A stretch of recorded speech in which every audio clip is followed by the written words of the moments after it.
Hey whales, good morning. Happy Tuesday. It's July 1st. Let's recap the markets and go over Tesla. They succeed every single morning, right? Let's jump into Tesla, guys. So with Tesla, we did get news or a tweet from Donald Trump sort of bashing Elon Musk, right? So Tesla is down to $300 in pre-market here. So there are two different paths, but before we get started in there, I want to make sure you guys understand sort of what I'm looking at in terms of my top bottom indicator. So this is my top bottom finder indicator, guys. It tells you exactly when the bottom and tops are within markets. So with Tesla, you can see we did get the bottom here, right? Off of that, off of this year's low. So it signaled the bottom. It signaled a top here, right, at 360s. So this is where sort of we took profits, and now we're waiting to see whether or not Tesla can put in another buy signal. If it can sort of break down lower, right? This would give a nice buy signal if it flushes down. And on the next buy signal, we'll flip along on Tesla. Right now, it's sort of in a no trade zone, guys, right? This is sort of very, very choppy. This is not the time to sort of guess where Tesla's going.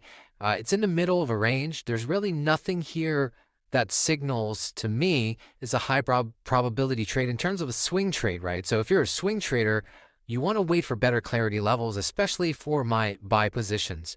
If you take a look at the strategy here, if I put on the back testing, right, my top bottom finder indicator has done really, really well in understanding where the bottoms are for Tesla, right? We only have a 7% drawdown after a buy position, so that's amazing.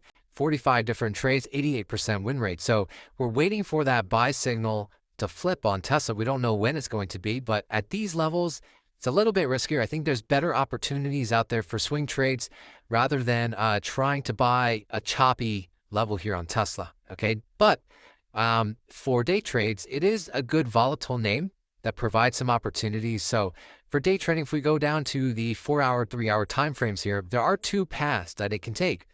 The first path is that we put in a wave 1 high, wave 2 low in black, and we're going for a 1-2. So if you wanted to buy Tesla, right, you would essentially buy at, let's take a look at the levels, anywhere between 293 down to 270. So this is assuming that this level, this wave 2 holds, okay? So that's a pretty good level, and I'll most likely look at it for a day trade idea. Again, it's very choppy on the higher time frames here. There are better opportunities, but I do like the volatility, which makes a good day trade opportunity. So 293 to 270 would make sense. But of course, you guys know that I've been talking to you about this alternative path. And if this is the path that it wants to take, this would be the wave 2 low. And then all of this would be, right, a failed impulse, the WXY wave coming down for this alternative path. And if that's the case, where would Tesla land? Right? If it breaks below this low, it would go down to 262, down to 202, right? So, you know, either or is very viable. There is confluence right here at 272 down to 246. Okay, so that's the level if the alternative path takes place. But let's see if Tesla can hold the intraday levels. Have a great rest of your Tuesday morning. See ya.